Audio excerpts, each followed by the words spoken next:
go spread the word. When you get a fresh, hot McCrispy from McDonald's and you can feel the heat coming through the bag, don't try to wait till you get home. Always respect hot chicken. The McCrispy, only at McDonald's. Ba-da-ba-ba-ba. Primo. Jamo. R.I.P. Guru. And I said it the first time.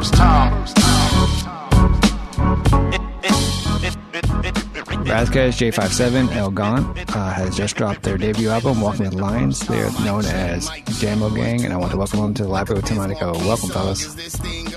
Happy to be here, Tim. Thanks for having me. The collective. Thank you. We the best, cut a check, start a bidding war, redefine premiere, we prime time, combine crimes, beats and rhyme lines. And I said it the first time. Hang in there like Aaron Hernandez. She got a dope personality if you can get to it, or screw it. Can't So even get I know you guys have been asked about like how did this group come to be, and so I want to ask you that question. But what kind of I think is interesting is like, how do you know something like this is going to work? Like, when did you guys know that? All right, you guys three met, you get along, but then how do you know from a artistic point of view that this is, this will make sense to continue on and do?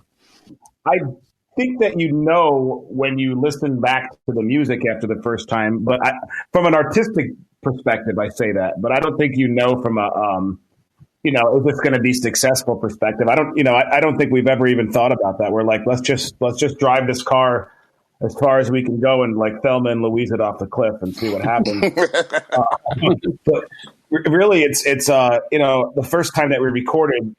I've said this we said this in a couple interviews before, but like we had all met from different methods and stuff, and we got in the studio for the first time and got in that studio, recorded a couple songs.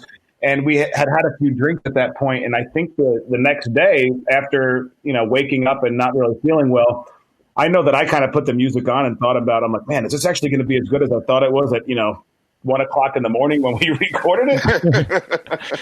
you know how that happens, right? Yeah, definitely. Yeah, but it was, and so that's when we were like, okay, let's all get in this car, let's go. Did you guys? Yeah. Go ahead. Sorry, go ahead. No, go ahead. No, I was just adding on to it that that experience of you think you've like solved the Rubik's Cube because the liquor was talking or the weed was talking or whatever, and you go back the next day and you're like, this, it's not a good idea, but. Now I can honestly say, and I think I can speak for everybody else. I was just like, wow, this is dope. Came out really dope. Like, yeah, hell yeah. Did you guys have? I mean, did you have I don't know if goal is the right word, but like a goal in mind or a mission in mind of like kind of what you wanted to accomplish with? I know there's individual probably goals, but how about as a group, like kind of a group goal in mind, or was it just see what happens and then create that goal later? To be honest. I don't want to speak for everyone because I'm not sure like how. Yeah, I didn't have any goals, to be honest. I don't have any goals for anything I do for each project. I learned a long time ago. I'm probably not the best one to answer this because I learned a long time ago to like not have expectations for things because I used to have that kind of shit and get like super devastated when things wouldn't even be close to meeting those those expectations. So I stopped that a solid 10 years ago myself, but I do say the phrase that we exceeded expectations for this project. And I know that's kind of, going against what I said, but like, I mean, our expectations were that hopefully people like it. And again, I don't know if I'm the best to answer it. I'm just, I'm just the one speaking, I guess, but like, I'll tell you, man, I didn't expect anything and I didn't expect not getting anything either. So tell them that I love them all and only 2 women cause I didn't love them all. I sure love the ball just like Marvin Gaye, but stupid this tends to happen when you're carving Gaye. This is my last day, I'm glad I got a heads up. Take off from the ashtray and pour one in the red cup. Find a solid building in my city for the shelter. Oh, I mean, if we're talking about the group, then I mean, I had expectations for that for sure because it's not every day that DJ Premier personally sits all 3 of us down and says, yeah, you guys should, I heard the songs, you guys should really make this a real group that like you put your all into like he did, like those are just facts that happen. And I mean, you know what I'm saying? Like that's the only time it's ever happened. And it felt really good working with them too. Like working with Gant and Raz, like it felt really good. It's like, all right, my beats are, banger beats and they're rapping their asses off. Like, and we made really good songs drunk as shit. So to me, I think if we really put our minds to it, we could actually accomplish something on a really big scale. And we're all very like-minded, which is actually kind of rare, because especially when you're doing boom bap, independent kind of hip hop, people may want one thing and one person might want something totally different, and then it just doesn't work, and all three of us wanted the same thing. I was just showing them beats that were a little bigger sounding, and they were feeling them. It wasn't like I was showing them big sounding beats and like Gant was liking them, and then Raz was like, no, give me the more stripped down sounding shit. It wasn't like that at all. They were both like, yo, these are fire. Let's go. You know what I mean? So I feel like we just had that synergy and that organic chemistry from literally the start. So I knew that the sky was the limit. Yeah. I also think it was I always kind of, my mantra is, hope for the best and prepare for the worst. But when it kind of started out, it was, I had done a number of records with Raz because, we've been friends for a long time. And I've done a lot of stuff with Jay because we had been friends for a long time. But I think at that point, Raz and Jay hadn't really done anything. So it was just an opportunity for like two people who I really loved and respected to meet each other. And then they vibed really well. So then it was just one of those like, yeah, let's just kind of see where this thing takes us. But for me, the chemistry the first time we worked together was just worked so well. Like, Raz and I were like just banging verses out because Jay was just dropping heat, and every time we get in the same room, it's that same like kind of, I don't want to use the word like some band from the 70s when they discovered their stadium. It was some magic going on. Harriers on aircraft carriers cover areas. Oil companies invest money, the more the merrier. Marrying adversaries and burying secrets quicker than WikiLeaks at the beacon. The hope keeps most inferior. While we watching on CNN, like how can voters be serious? But they've been out there and been fearing us, and their safety net was cut, leaving all of them furious to break them. Track Francis Scott Key on the album is not just the author of the Star Spangled Banner, but is obviously the title of the second track on Walking with Lions. Obviously, we're in this environment now that, a very politically, socially charged, I guess you could say, environment now. So for you guys each, what did the Star Spangled Banner mean to you growing up? But then how has it changed as you've become adults? Raz, you want to answer that? I think I'm you should start. I'm black, so that pretty much sums it up. Now, I'm joking, but I'm honest. So, right. My dad's a Marine and an LAPD officer, and I'm like, my views somewhere between the age of 10 and 10. Like by 10, I was disagreeing with him. I saw something different than he saw in America, and I was already learning not Black history, just truth, because our books don't teach truth. Mm-hmm. And so I had to go to outward sources. Encyclopedias give you truth, not high school. And so, reading other material other than what, America, the school system gives you, it sobers you up to a reality of that, for one, you don't get the sanitized version. And for two, you don't get that your life started before, like your life started at you were a slave and somebody saved you from your savagery. Mm-hmm. And so knowing that, I remember 7th grade, and I'm sorry, I was in the 9th grade. And when I was in the 9th grade, I should have been in the 7th grade. But I almost got expelled out of the school system because I didn't salute the flag. And my mother had to go in. The dean actually tried to block my way, he tried to physically touch me because, and I knew my rights. I said, I don't have to salute it. Mm-hmm. I don't. That's what my rights are. And so, and he happened to be a Mexican-American man. But, people trying to infringe and bully, and he was a racist he in his own right. And I still recall that clearly how he mistreated the Black students. But that's the world I've lived in my entire life, and that's the world we live in. And then when we try to tell people, they think we're being overbearing, and they don't want to hear it because they can't see it. And that's really what this expression is about now. Is the world is a little more nuanced, and people have relationships where it's not illegal You know, like if it was illegal just like 60 years, 50 years ago.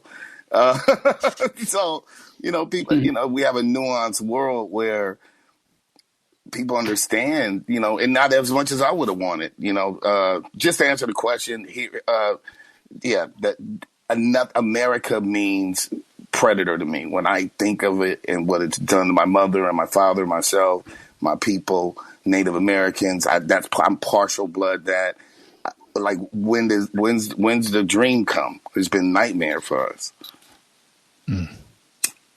Absolutely, I agree with that, and I think growing up and with my background, I feel like it's just driven into you as a kid. You don't even think about it. All you hear about is, hey, stand up, say this, salute this. And then once you allow yourself to question what's actually going on, and you actually open yourself up to the fact that history is not what you were taught and the narrative is completely different. That's when you're like, whoa, like Raz even talks about on Francis Scott Key, the third verse of the national anthem threatens runaway slaves. Like a lot of people don't know that, but now people do know that, and they're still like, well, that's our song, so that's okay. Like, and it's like, wait, what? Like literally, this song is like, hey, all black people that left the slaves that left and became the colonial marines and the British hired, we're gonna put you guys in the ground. Like, right? It's insane. And if people are like, well, you still need to do it, and then you're like, why? Are you out of your fucking mind? Mm-hmm. But that's what fascism is when you believe in a symbol and a song more than an actual ideology. And the number one ideology. And the most American thing you should be doing is actually protesting. Right. It's like it's crazy, and that's why that song was written. Jay provided such an amazing backdrop, and I just got a hold of it, and I was angry, and I wrote it, and then I was like, and I already know Raz is angry, so I was like, hey, check out my frustration. And I sent it over to him. He's like. Yeah, like, all right, you tag in. Let's go.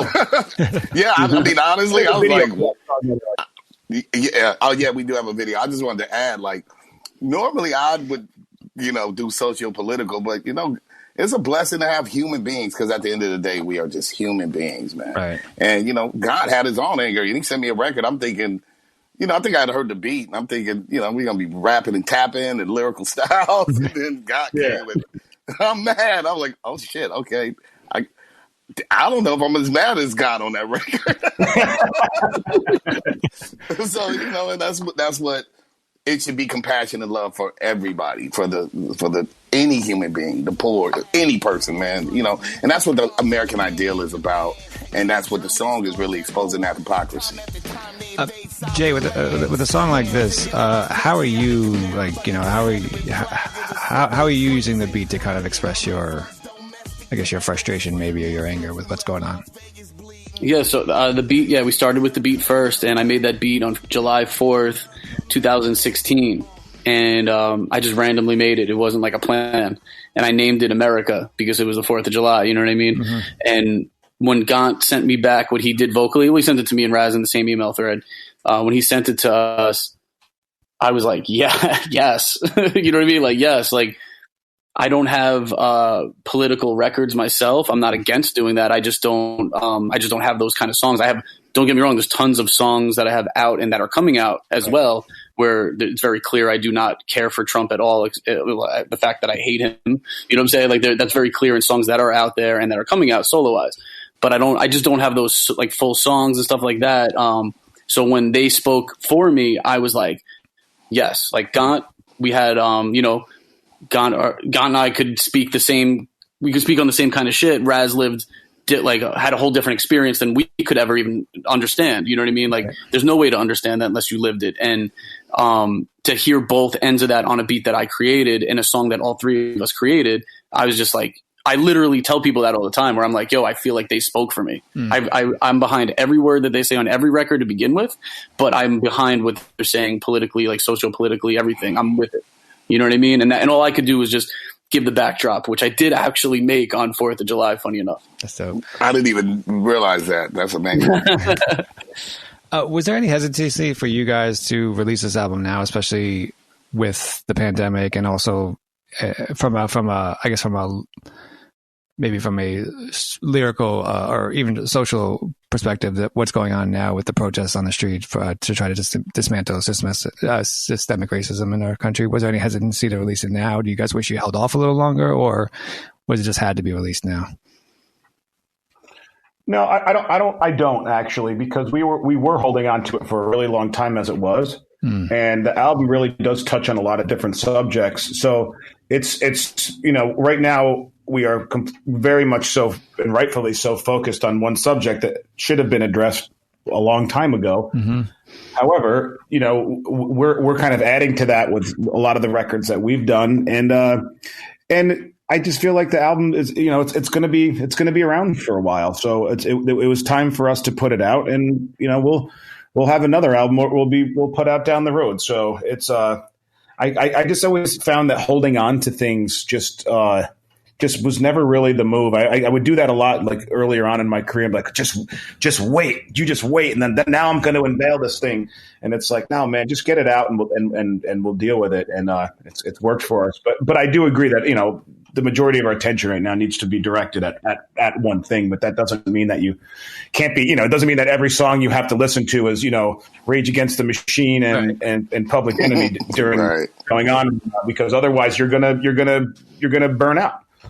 So yeah.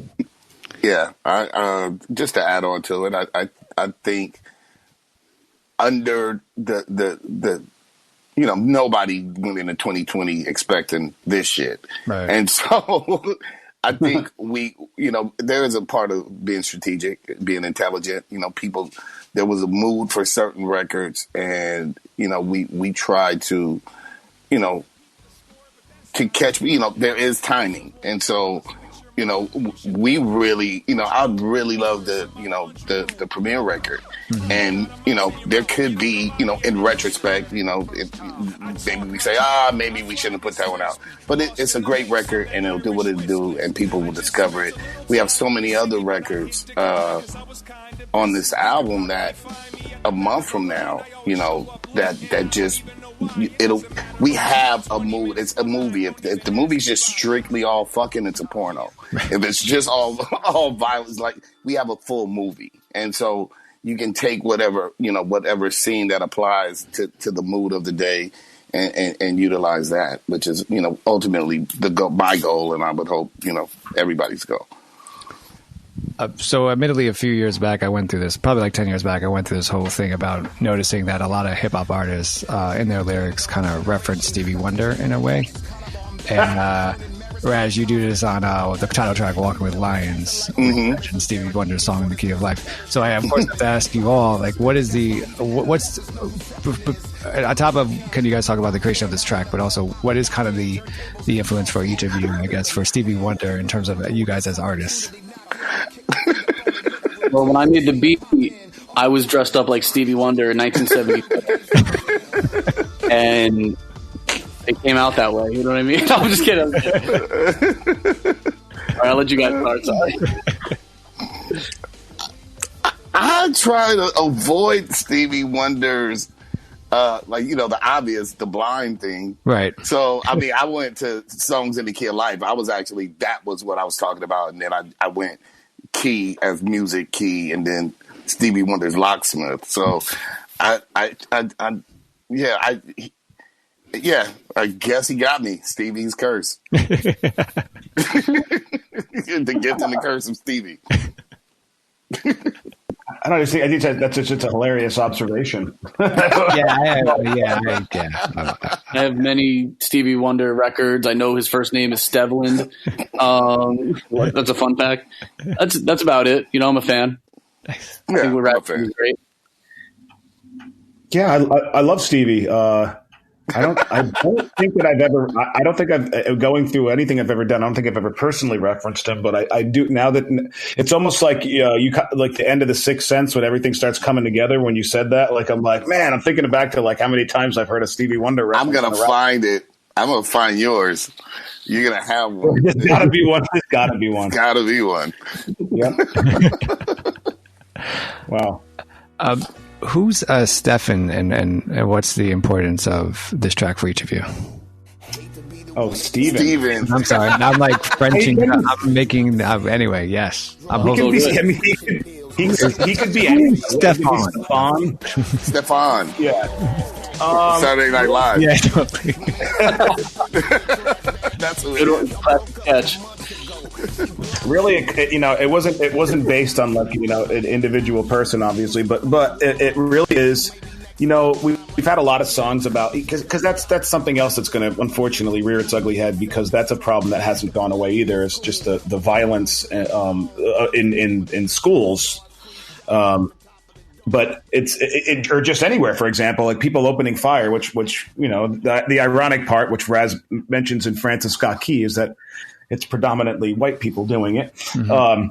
But it's just, I wanted to kind of, when Jay provided that really dope beat, I'm listening to it and I was just thinking about kind of a song from the perspective of the shooter, not like I understand, this kid should have done it, but understanding kind of why he did it, because we're just so numb to things at this point, and B, a lot of times when people do have issues, especially children, that we kind of just say, hey, pop a couple of these, things and you'll be fine, instead of really addressing the problem.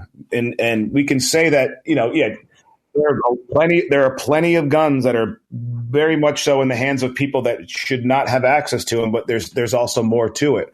So I kind of wanted to tell that story, and when I approached Jay and Raz about it, they were like, they were very much so about it. So that's really kind of the where it lies with that song.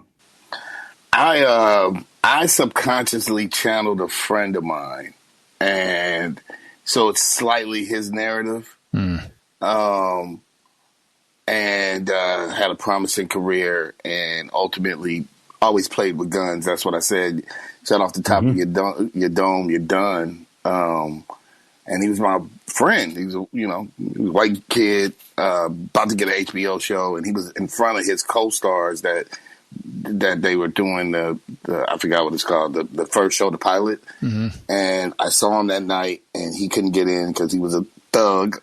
He was a gangster ass white kid in the band. I don't want to say his name, but he's super gangster. He was like, I met him through people from Nipsey Hussle's neighborhood, literally. Like, that's how bad of a kid he was, but he was an awesome human being. And like my Crip friends, like, cuz you gotta hang out with this kid. I'm like, no, I don't want another friend. And I was like, I love this guy. He was a bad kid. He's awesome. And I would tell him stop playing with, he had burners, whatever, and he would always kind of do the I'm crazy shit. My father always told me that police officer, like, don't play with the gun because you may forget, or somebody could have touched the gun and they left one in the chamber, and that's what happened to him. And he actually, in front of people, shot himself in the head. Okay. And I took the story, but it was subconscious, and just I only very rarely like remember that because it's something that's painful and I don't like thinking about it. I saw him that night. He went to his house to meet up with his people. Like within an hour of seeing him, I get a call like he's blown his brains out. And so, it was just the danger of guns, period. When they're in the hands of, and you're not in the right mind state, period. You can hurt others, you can hurt yourself. Yeah, and I think that both kind of verses, no matter what the story is, it just culminates to that there's a point where it happens, something happens, and people lose their lives. Like that's no matter what, no matter how it happened. Here's the end result, and that's what we kind of have to deal with.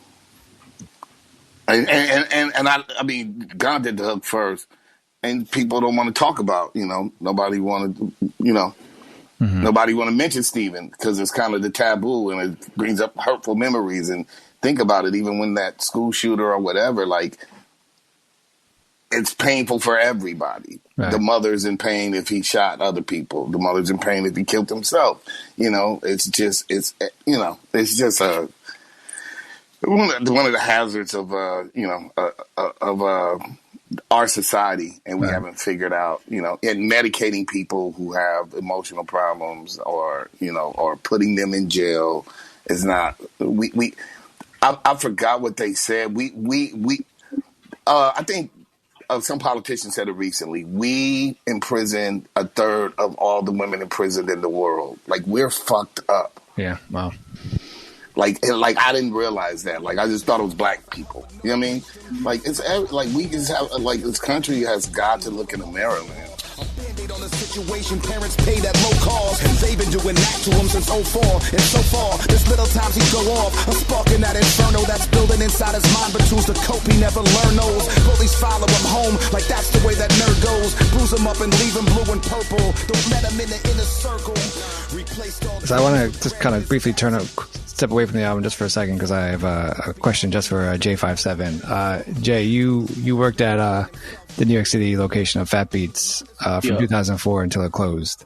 Can you take us back to the importance of Fat Beats in the time in New York City, but not just for, I think, New York City hip hop, but for just hip hop in general, and also independent hip hop artists? Oh yeah, I mean, I was there. It was still, it was old New York. You know what I mean? It wasn't like how it is now, and it was ever changing the entire time that I was working there. As far as the culture goes, and as far as the industry goes, I mean, everything is sped up and ramped up so much. Now hip hop is the biggest genre and stuff like that, and it's been for a while. But Fat Beats did close September 5th, I think, 2010. So, we're talking about almost 10 years ago. Yeah, I mean, the significance, the importance, it was kind of, I wouldn't say it was everything, but it was kind of everything. It was kind of like, it was a tangible, physical place where you could actually go there and meet people. And fun fact, I met Raz there for the first time. He came in, I feel like Raz, I feel like you and Immortal Technique came in. I probably told you this once back in the day, but like, you guys came in, I met Raz, he was super cool. I met Preem there. I met, Cool Herc, Eminem, you know what I'm saying? Like I met so many people there that either I've looked up to and I met, or that, and I'm just talking about my experience. So just think about what I'm saying right now, what I'm saying right now. I'm somebody who worked there and I'm an artist. I was working there to get my art form out there on a bigger scale. It took me a lot of years of working there till it actually happened, but it did happen. So think about the people who were my friends that used to come in, and I became friends with them over time with the same, the same goals and whatever else, if you will. Like you could go to a place like that and meet your idols. Like I could meet Kweli multiple times there. I could meet Marco Polo and become really close friends with him from that. You know what I mean? Like those are things that happen. And would I've met them otherwise? I don't know. I don't know if I would have met any of them ever outside of Fat Beats. And that's kind of crazy if you think about it, especially the names I've listed. Some of them are pretty integral in my career, and then some are just as integral in their influences that became not even friends. They're just there. You know what I mean? Like I don't even know them like that. And I met them once, and it was important to me. So that's just my experience, and now almost 10 years later, there's not a place like that. We do have a Fat Beats in LA. And by we, I mean the culture. I'm not a part of the company anymore, but I'll just say the internet is a beautiful thing. It's a catch-22, as we all know. We could go down that rabbit hole for the rest of this conversation, but it's like, we need the tangible places. You know what I mean? We actually do need that for everybody, for humans. Like we're human, you know what I mean? Like I don't want that AI type stuff happening anytime soon. I don't want it all to be a digital world. I don't want all that. It's inevitable probably, but I think right now we could still hold on to it and have more tangible kind of situations. We could pick up a CD, physically pick up a record and purchase it. And that's a cool experience. And it's dope to open up the vinyl and look at all the liner notes and see the artwork and study it while you listen to the music. Like all four of us have done like growing up, but you can do that digitally now, I know, but you can't take away what I just said though. I don't know if I ever would have met Eminem or Premier I did end up meeting Raz outside of Fat Beats, so I guess that doesn't count. But but you get what I'm saying? Like I don't know if I would have met all these people who were idols to me to this day and even before meeting them. You know what I mean? Right. And that means something. And the reason that they were going there is a big deal. Immortal Technique and Ras Kass walked into Fat Beats. That sounds like the beginning of a joke, but it's not. Like that happened. That happened, and I shot the shit with them. Just us three talking for a little bit of time. And I want to say it was like summer 06 or something. I don't know what year. I think it might have been 07. But like that's a big deal, man. And I was working there. I didn't get special treatment because I worked there. I had no name as an artist. They didn't care. They thought I was a cool dude. But like think about all the people who were in the store at that moment. It could have been a guy from Poland 10 feet away texting all his friends that Immortal Technique and Ras Kass are like talking in the store right now. You get what I'm saying? There could have been a guy from Italy with a stack of records, and there's a Raz record in there, and there's a Technique record in there in the store. Like, you don't get that at another kind of store. You know what I'm saying? For music, you never did. They do in stores and whatever else, but there's never been a thing like Fat Beats before, and there probably won't be. You get what I'm saying? Unless you resurrect what Fat Beats is to New York. Were there any? For you, all of you, I mean, any collaborations that probably wouldn't have happened, do you think, if something like a Fat Beats did not exist, where you just randomly ran into someone, another artist, and then you just shot the shit in? Well, I'm an extreme case for that, because all of my features have been the homies, and I have yet to pay for a feature or a beat from somebody. And you could from Jamo Gang to whoever, you could look at the list of who I worked with, from Joey Badass to Bronson to West Side Gun, whoever. I didn't pay them for any of this stuff. I've done stuff for them as well, and it's from relationships built from Fat Beats. Joey, like for example, Joey and Westside were not from Fat Beats, but my clout, my respect level was from my Fat Beats days. Right. I'm super aware of that. I'm super aware that was from Brown Bag All Stars and Fat Beats. Like, I'm so grateful and so aware. You know what I mean? And I'm so grateful that now this new chapter is Jamo Gang, and this is it. You know what I mean? Like, this is the thing that got me where I wanted to go all these years, and I got to do it with two people I consider brothers. You know what I mean? Like that's fire to me. And I mean, I go back with Sky Zoo 16 years. You know what I'm saying? But we don't have a lot of music out together, so people probably don't even realize that. I go back with you name them. I go back with people like Marco Polo since his in store with Pumpkinhead, summer 2005. Sure. You know what I'm saying? Like, I've been making records with Marco since then. You get what I'm saying? Like, so yeah, there's no way I would have linked with them otherwise. And I never had the money to feature anybody coming up and everything. I was broke for a lot of years, so it's like, yeah, it was just built on respect. You know what I mean? Everything was built on respect from Fat Beats, and a lot of years of just committing to this music stuff. I mean, like if Raz and Gant had a couple of hours, they could go in about how they've been consistent too. All these years just consistent putting out music and hitting the road and going crazy. You know what I mean? Like doing what we do, like just really putting in that work.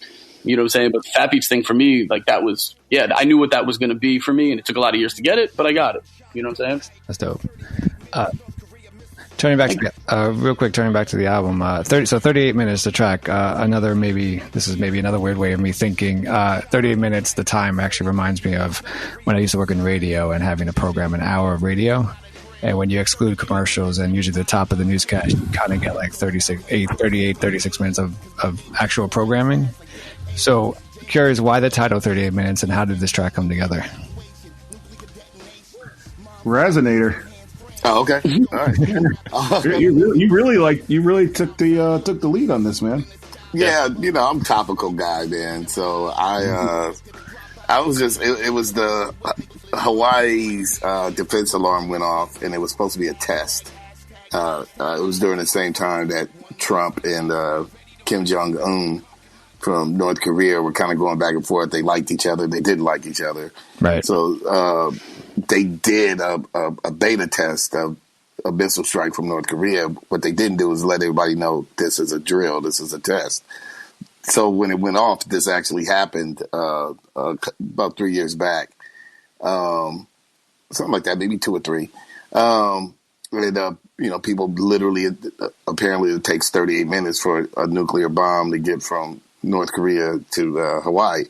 So that's the chaos that ensued from that. But apparently people, because Hawaiians are pretty freaking cool, they didn't do a lot of looting, suicides or whatever. But I just literally took the concept straight from that, and I kind of put the sound effect, like I took the actual, I found the actual drill that they used in Hawaii, and then just wrote the verse, and I was fortunate enough that the team thought it was a cool concept.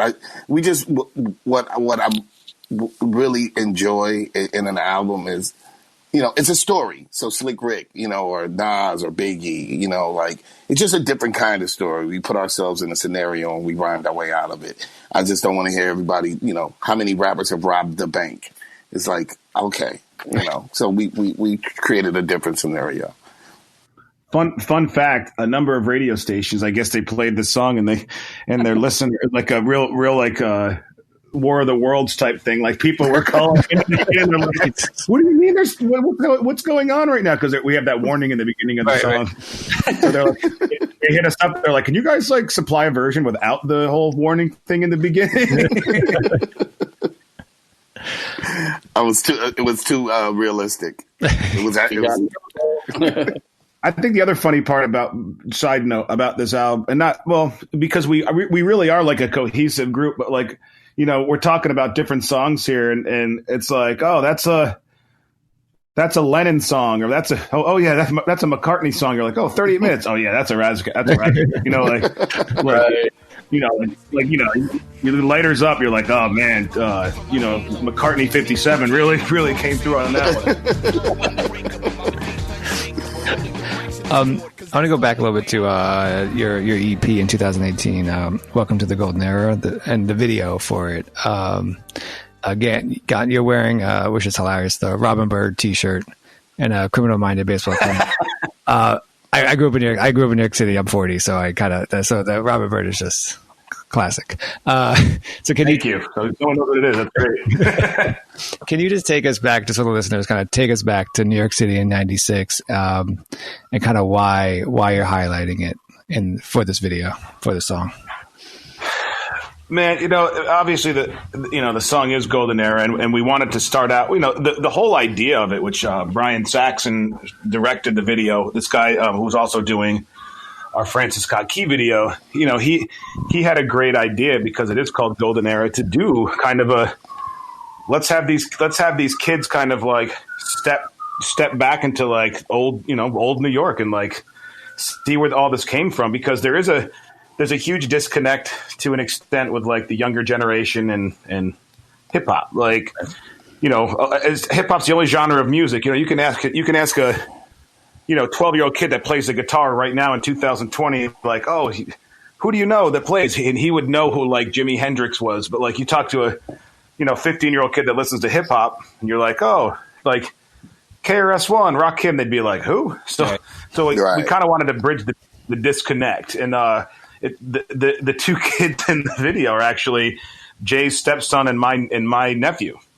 So really is pretty cool, and they're cool kids and they got it. But I really wanted to like, you know, kind of make the message known. And that shirt, that Robin Bird shirt, which is done by a company called Canal Street Counterfeit, and I believe that Robin Bird's, they made the T-shirt. I don't even think they sold it, but Robin Bird's lawyer like got on it real quick and like told them they need to shut it down. So they just handed out all the shirts instead of selling them. So Robin Bird is still, making sure that her namesake is being taken care of, and all those crazy squiggly videos that we'd watch at night are still being preserved in the culture.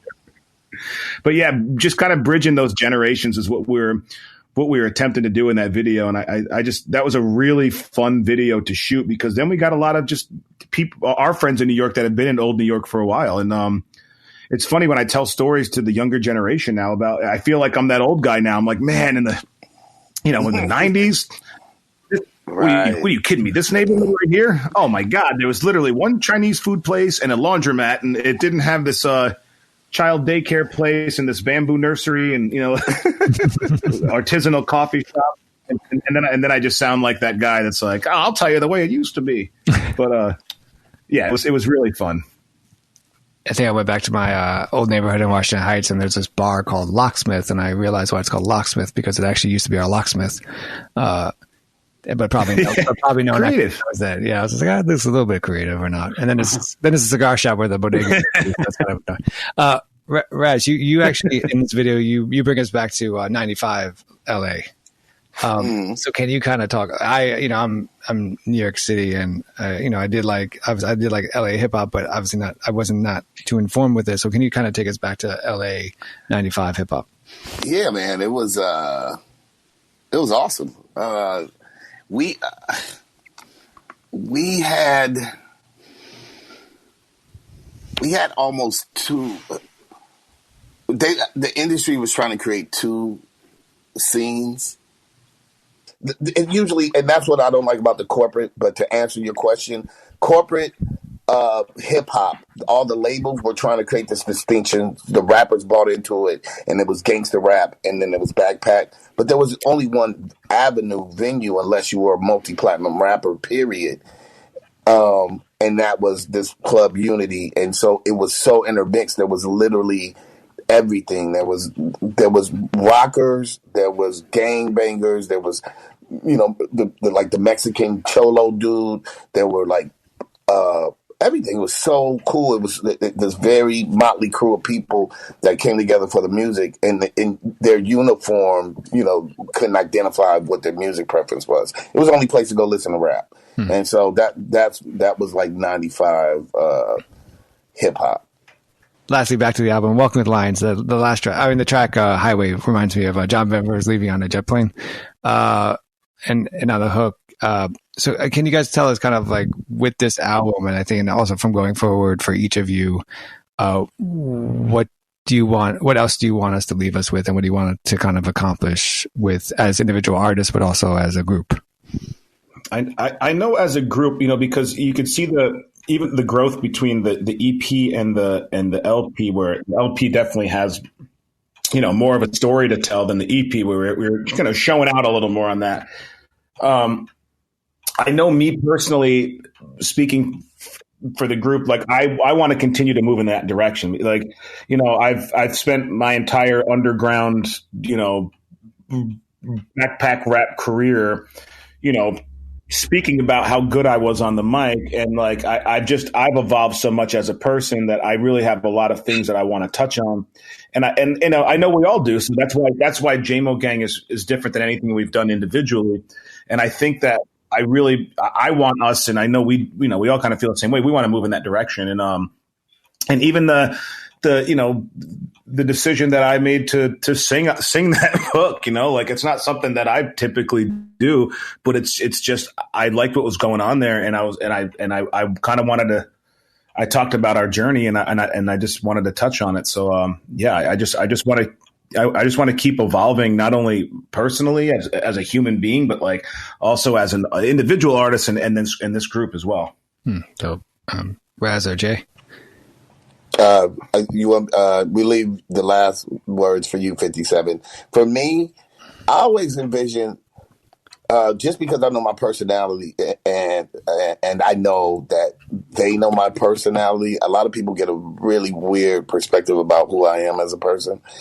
And I've always felt like maybe it's the beat preference, beat choice.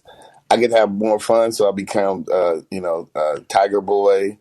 And I get to, and I'm Tiger Boy before, the Tiger King. Well, before the world was aware of the Tiger King. I'll say that. But not as gay, but still as, wild. But, can you guys hear me? Yes. Okay. Oh, yeah. Right. Oh, yeah. All right. I remember just really loving the first Beastie Boys album, and then buying the vinyl to Paul's Boutique, saving up money, and arguing with people that it was better. And so I'm still trying to make Paul's Boutique. I'm not going to lie. Word. So this project, this group, I should say, because we have two projects out, but like this group for me was just like, I'm an MC producer. I'm not just a producer. I'm not a producer who raps a little bit. I rap my ass off. You could go check me on that right now on the internet and all the platforms, whatever. It's just facts. You know what I mean? So for me to want to step back and not want to be on the mic for this project or for this group, I should say, that says a lot. You know what I mean? Like we're talking about, Gant and Raz are two of the most powerful MCs on the planet. Period. You know what I'm saying? Like those are two of the best MCs. These are facts. This is not even opinion. So I'm like, you know what? I'm gonna have to be at their level every time I get on the mic with them. That's fun and that's challenging, and I could do it once in a while. And there's no doubt about it. Like once in a while, but to continuously have to have like the sharpest sword in the world next to these two friggin' Conans. You know what I'm saying? Like I'm like. I'm like, yo, I'm like, you know what? I think I could be better utilized for this as a producer. And it was such a dream project, this album, obviously the EP too. But like, we're speaking on the album, like it was such a dream come true to like, to be a fan and approach the record from a fan standpoint. Like how Gant said, there's joints where Ras was at the helm and he did the hook, and there was tracks where Gant was at the helm and he was on the hook. And then, like, if I'm at the helm of sorts, it's like I brought in a singer or I did this or whatever it is. We all brought something different to the table, and it was really dope. And for me to just tie it all together from a producer standpoint, and they let me do that, and they gave me the space to do it. That it was just a dream. It was beyond a dream. And let's not even forget the fact that all the scratches on this album were by DJ Premier. Like, that's a fact that we never even speak about. We just don't. It's so like we don't even realize it sometimes. We're super grateful, but we don't even we haven't flaunted and flexed that. You know what I'm saying? But that's a fact. All scratches by DJ Premier. Yeah, he's pretty that's good. All I'm gonna say. You know what I mean? Like, he's all right. Hopefully he makes it. yeah. Good luck to him. Yeah, he's got a real promising future. He's J57, El Gant, Ras Kass, their Jamo Gang new album, Walking with Lions. As always, and guys, it's an honor to have you guys in the library with Tim Einenkel. Thank you so much. Thanks you, man. Thank you, guys. Beats and rhymes. Beats and rhymes. Beats and rhymes. That are both in check. And I'm forever on that highway. In my lane, and I came a long way, and it's been a long day. I'ma let my song play, and I still got a lot to do. And I ain't going nowhere, near ever coming back to you. Cause I'm forever on that highway. In my lane, and I came a long way. I'ma let my song. This ain't underground, ain't commercial either. This is ambition making people believers. Evil pictures painted on the easel diesel like I'm Kevin Nash. Change in this house, a pain game, call me Everlast. If I ever last, sit and laugh, I'ma let it pass. Headed in the wrong direction, spending up my petty cash. And did it my way. Frank Sinatra, high octane, lifetime cock crane, the highway. It's going up like Pompeii. Get off the Melodine, stop singing like Sade. Wordplay, terrorize English like the IRA. Parlay, Irie, split pass by RA. We both rugged men, juggalos juggling Jack Daniels. The struggle never ends. My face war painted like Californians, native black Californians, Indian, Indy 500, and here's the formula. One. Cream, can I talk my shit? Yeah. The young drum guy with 4-5 spit. I'm a 57 Chevy, ready, whiskey at the levee. Don McLean upon this game. I laughing away to the bank with 91 in the tank. I leave the godly departed. The highest paid producer, Tommy from Martin. I mean, he jobless, a novice compared to a Sequarian, burying various embarrassments like a Sumerian, airing comics like Varian. In my lane, and I came a long way, and it's been a long day. I'ma let my song play, and I still got a lot to do. And I ain't going nowhere, near ever coming back to you. Cause I'm forever on that highway. In my lane, and I came a long way. I'ma let my song. I'm the best kept, pristine 77 Chevelle SS.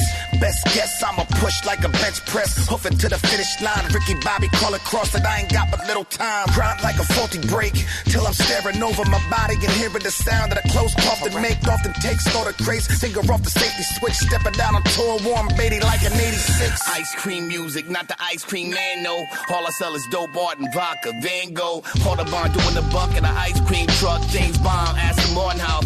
Whips up on the highway to heaven with no AAA card. Friends, but you my pal if you pay card. My driver's license suspended, we out of control. In the OJ Bronco chasing the highway patrol. Gone. In a hurry, I cross him like Stephen Curry. Cut the serpents out my circle for certain without a worry. Something he might do, covered up, but I see right through. They all wanna be like him, I'ma be like me, and you could be like you. Every word is wise, I seem to be the certified. I see a seasoned vet and leave him venting, being fertilizer. Last words before the firing squad. You could go burn every weed field, we'd still be higher than God. On that highway, in my lane, and I came a long way, and it's been a long day. I'ma let my song play, and I still got a lot to do. And I ain't going nowhere, near ever coming back to you. Cause I'm forever on that highway. In my lane, and I came a long way. I'ma let my song. Driving like I ain't thinking with my hazard lights blinking. Time to roll out. Beats and rhymes that are both in check. Driving like I ain't thinking with my hazard lights blinking. Time to roll out. in check.